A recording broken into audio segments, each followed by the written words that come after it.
Candidates, you might have heard there was a little problem with the state budget last week, so I'd like to ask, starting with Mr. Flores, did Senate President Dominic Ruggerio make the right move by altering the budget with a move that would halt the phase out of the car tax in certain economic conditions? Why or why not? No, I don't think it was the right move.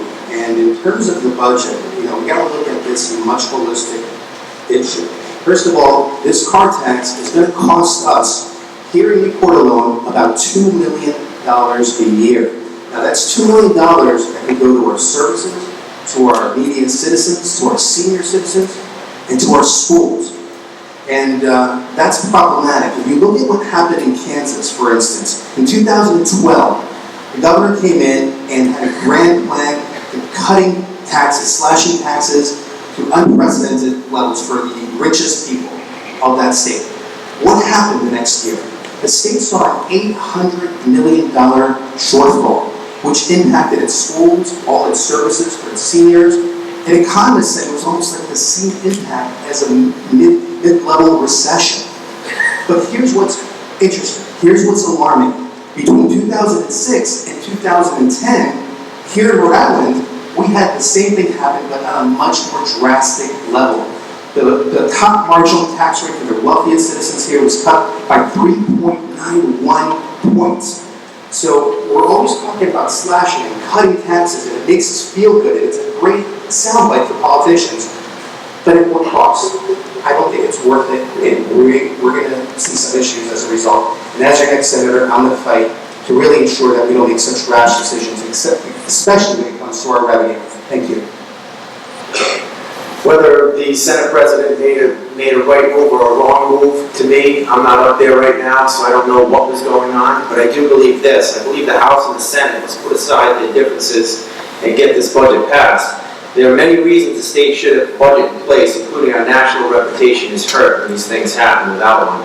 But for me, I know that in the budget, both the members of the House and Senate worked hard to provide critical increases in pay to those who assist our most vulnerable individuals and our citizens, those who assist our developmentally disabled citizens and others. And not passing this budget hurts those workers and those they serve. We must be able to find a way to get the budget passed and for those reasons. And then as far as the differences between the... Mr. Hams, quick follow-up. If you were in the Senate right now, would you have voted to approve the House version of the budget?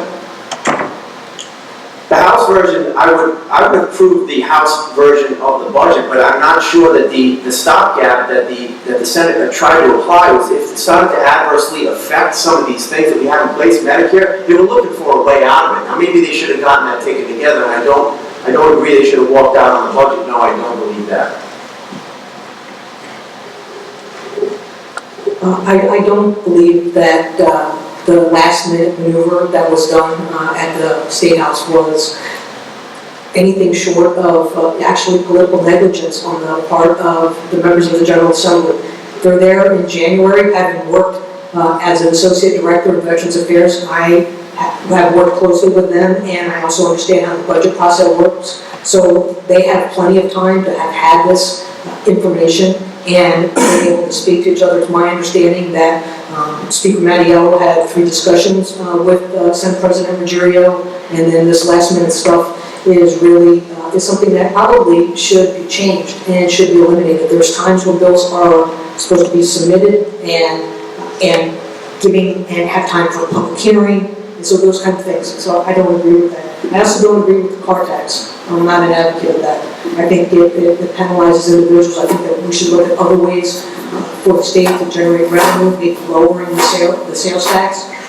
Also, I think that the legislative grants should be eliminated. That's $2.2 million that is just being given out by our state legislatures as that they want, as opposed to what the residents and the citizens of Rhode Island want. They should just have that kind of discretionary opportunity with taxpayer money.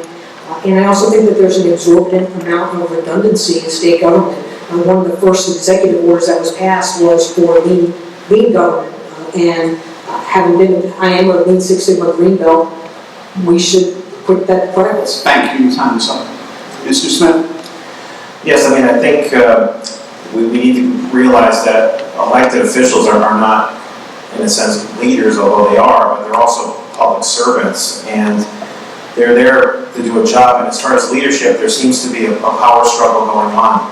Okay, Mr. Smith, the question was, Senate President Ruggerio, did he make a right or wrong move by trying to alter the budget so late in the legislative session? Why or why not?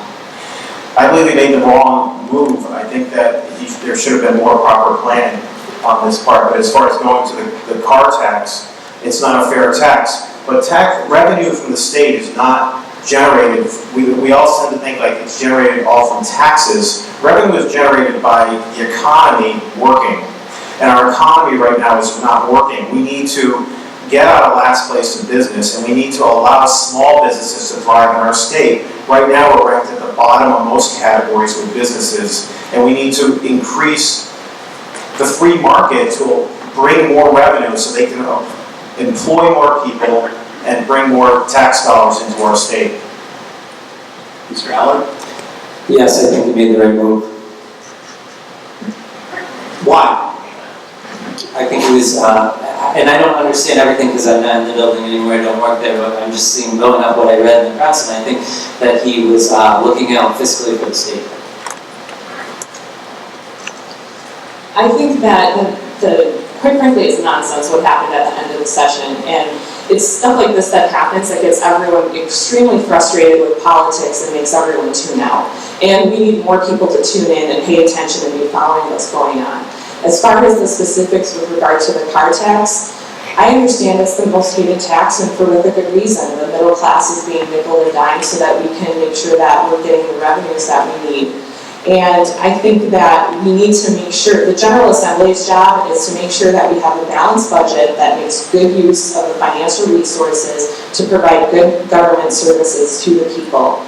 And I think if there is a concern about the rollback of the car tax dipping into the rainy day fund, that doesn't seem to make good fiduciary sense to me.